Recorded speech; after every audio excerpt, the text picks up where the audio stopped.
Constitution and bylaw problems. Exciting stuff today on the Church Revitalization Podcast. Hello, and welcome to the Church Revitalization Podcast, brought to you by the Malphurs Group team, where each week we tackle important, actionable topics to help churches thrive. And now, here's your hosts, Scott Ball and A.J. Mathieu. Welcome to the Church Revitalization Podcast. My name is Scott Ball. I'm joined by my friend and co-host, A.J. Mathieu. A.J., today on the podcast, we want your bylaw problems to be bygone problems. Might watch a little paint dry while we're at it, so stay tuned. Okay, you're saying this, but this is the fly in the ointment for so many churches. I hear this regularly. I hear, hey, we need to update our Constitution and bylaws, or we just updated our Constitution and bylaws, or do you know anybody who does help with Constitution and bylaws? And so we thought that this would be a good topic to cover. I don't know that in 297 episodes, I'm not certain. I don't recall us ever doing an episode on Constitution and bylaws. So I don't recall us doing that. Yeah. All of the pent-up demand for an episode on this topic is going to be satiated today. I bet it's just going to blow the records out of the water. I'm sure it will. We're giving the people what they want. All right. So we can dive straight into it. But before we do, want to remind you of healthychurchestoolkit.com. Go there, sign up free for 7 days. We actually have a course inside of the toolkit on building a better board, which is not directly related to Constitution and bylaws, but is definitely connected to it.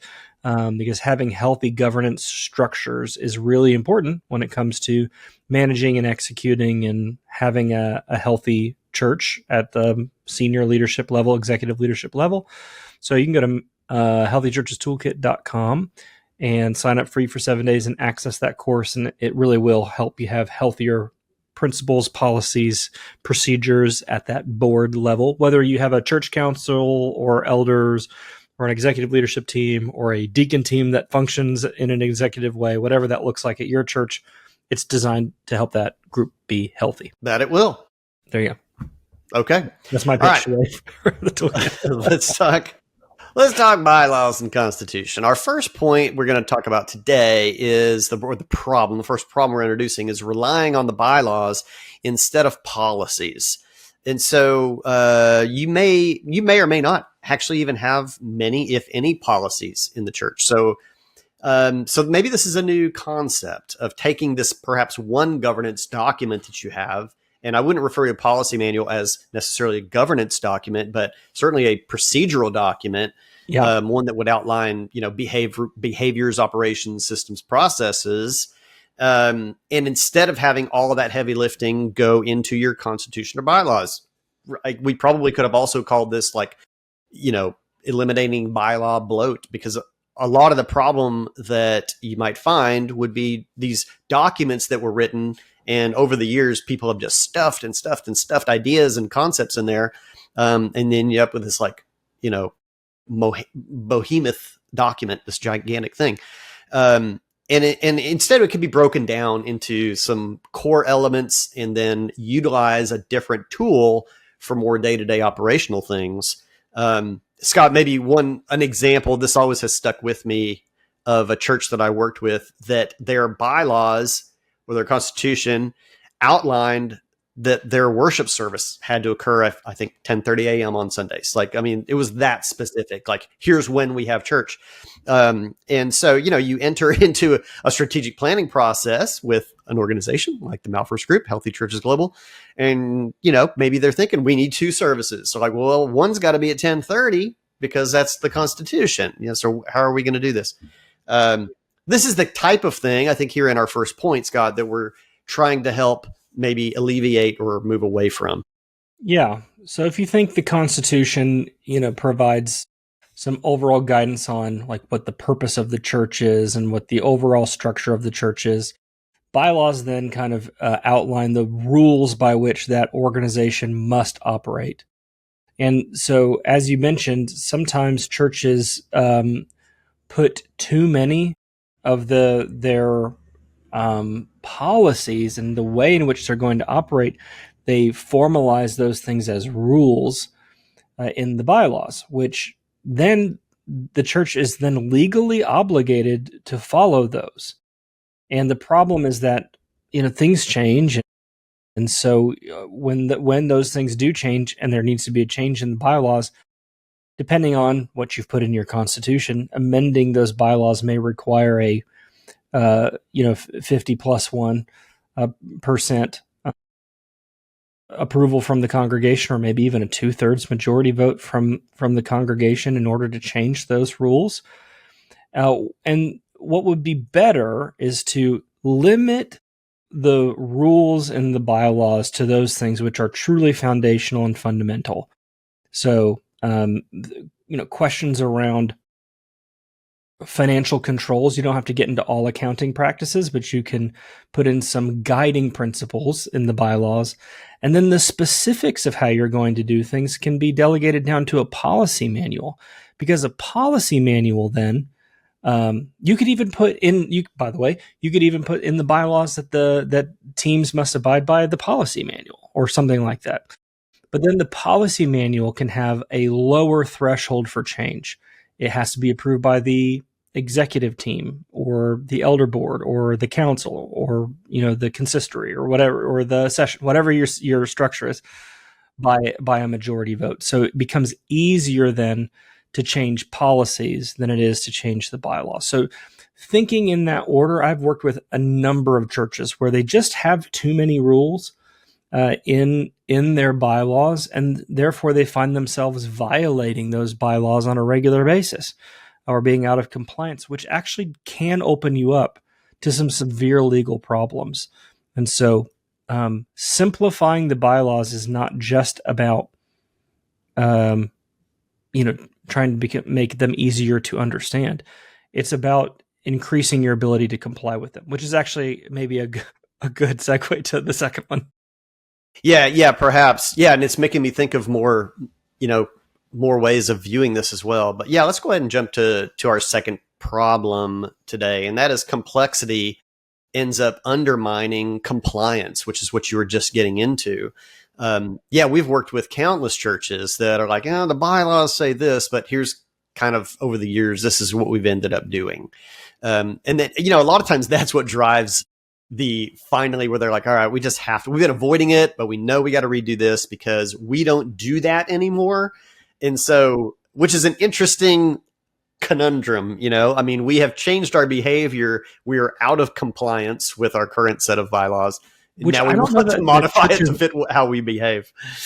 Most courts, at least in the U.S., don't want to touch these kinds of problems. Well, for sure. Yeah. It'd be extreme cases that it became like U.S. legal court issues. But there have been some high-profile instances of this exact thing happening, particularly in larger churches. But the church doesn't have much of a defense if it's acting outside of its bylaws. It can open you up to some legal challenges and problems. It's not good. And so again, kind of reiterating what we said in the first point, but emphasizing it here. I think one of the reasons why churches don't follow them is they don't even know them, and they can't know them because they're too long. I genuinely wonder how many guys, when they first start the job, or even before they start the job at a new church, ask, can I see the Constitution and bylaws? They may not even know what kind of position they're setting themselves up for. Guy signs up to become the senior pastor at a new church, not realizing that his position is totally neutered. He has no authority and no ability to make any decisions. He's a hireling, at the hands of whatever board. Yeah. Or maybe that's not the case in practice, but it is technically according to the bylaws. And so all of those things you want to know. And what I have found is that a lot of churches are not in compliance with their bylaws because there's a lack of awareness, but there's a lack of awareness because they're so complex. A lot of churches maybe don't even know where their bylaws are. They'd probably have to contact the state and ask for a copy because the state's got them on file. But maybe someone has even lost the file. They may not have a digital version. They're in some file cabinet collecting dust somewhere. Yeah. I mean, it's made me kind of think, this is sort of a comment, I suppose, between points 1 and 2, but it's made me think, I mean, about even the Bible, I mean, God has given us this record of who he is and what his pursuits are for humanity and creation. There's some things that God is descriptive in, and there's some things that God is prescriptive in.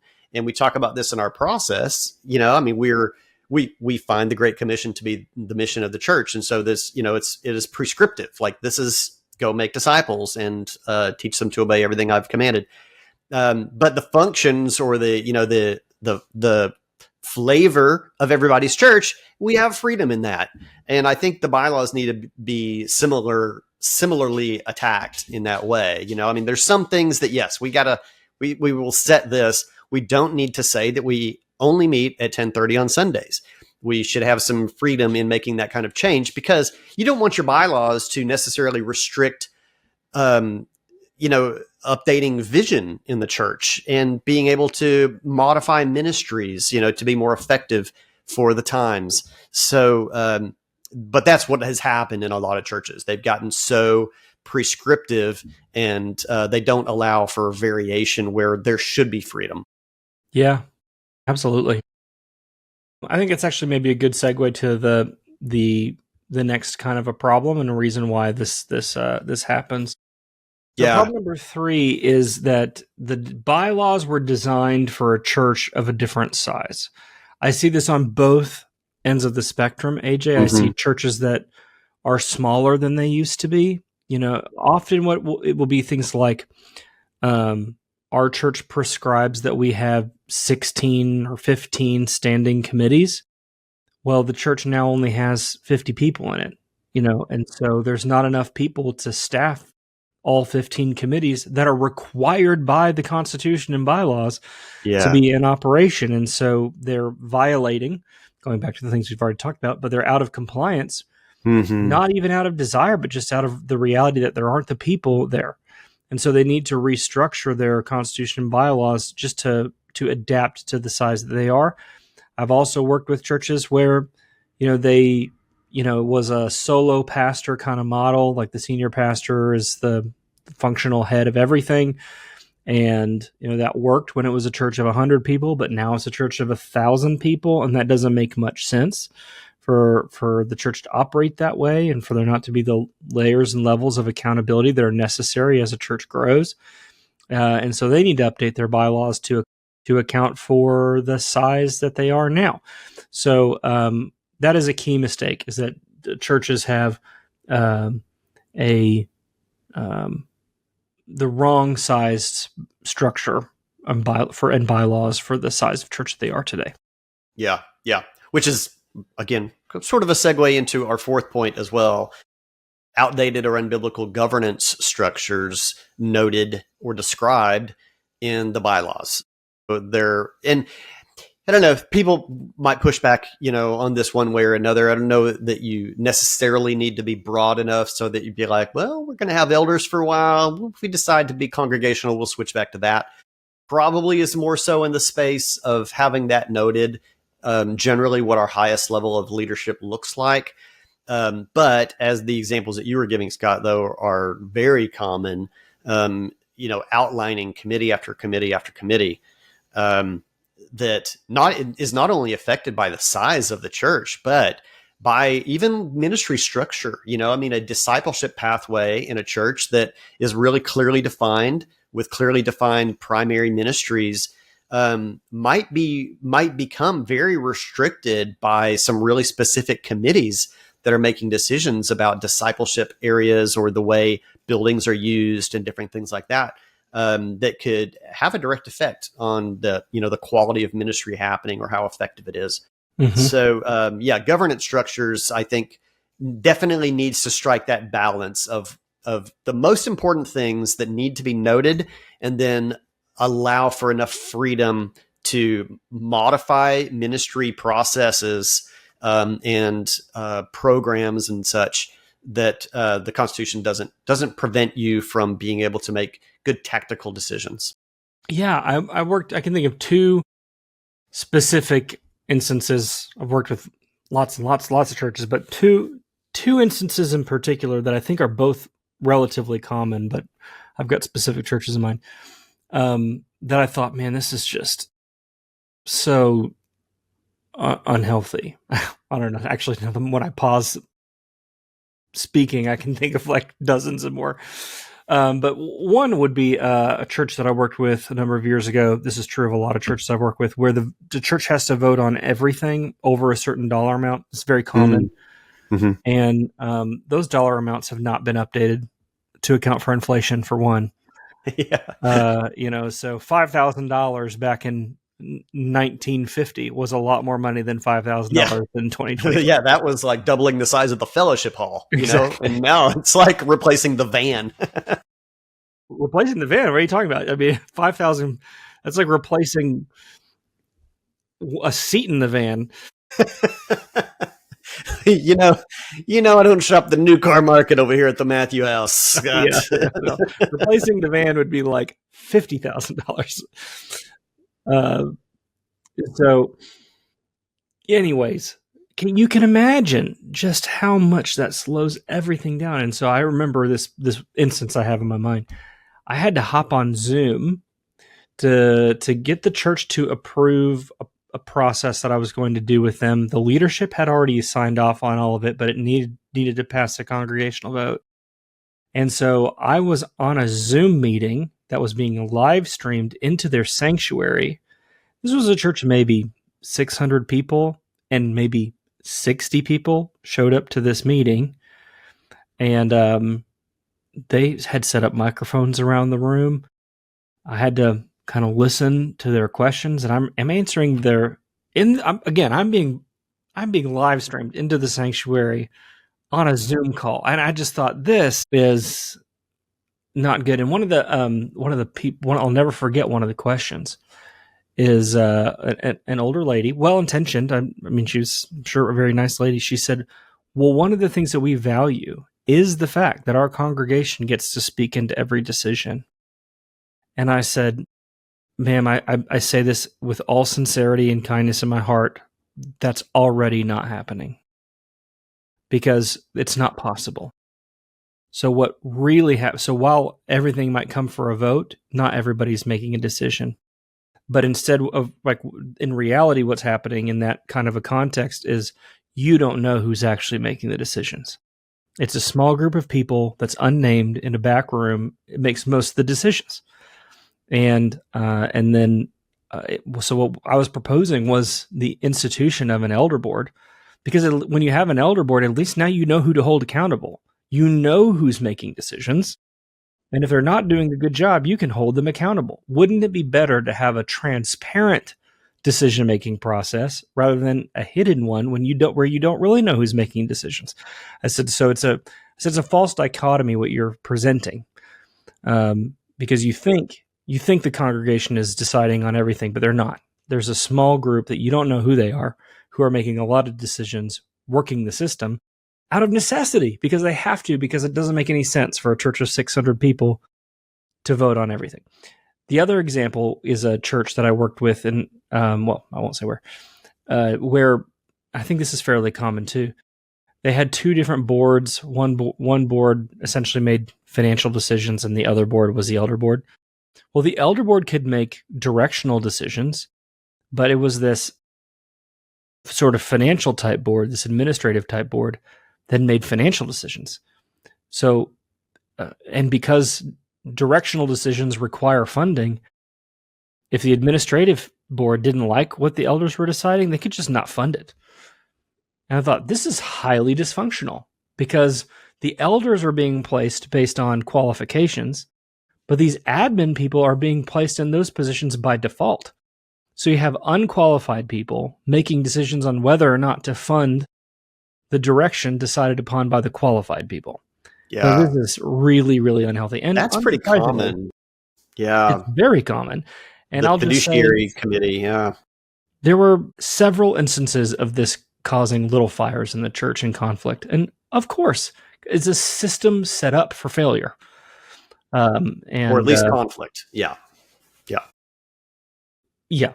So I won't go into any more detail than that, but I'll just say these are the kinds of things that sometimes you look at the structures and you're going, what are we doing here? You're inviting problems. And sometimes, I'll just say it, AJ, they are guided more by American principles than they are by biblical ones. Yeah. They're looking at how Congress is structured. Right. And I'm a firm believer that for the most part, it's the best system of human governance you can get when it comes to a secular society. But we don't have to settle for that in the church. We have biblical principles that can guide us, and we can have higher standards. And so therefore we can have different models that are not, built on the checks and balances required for secular governance. Yeah. And the kingdom of God is not a democracy. So I agree. I totally agree. Yeah. Were we on point 4 or 5? Yeah, we were on we point bled 4. over again. Yeah, sorry. The 5th point is vague or conflicting authority and decision making based on what is written and documented. So we had kind of gotten into this already, but yeah, I think you're absolutely right. That because practice ends up becoming different. Normally, I think sometimes church governance is like, water or electricity, finding the path of least resistance.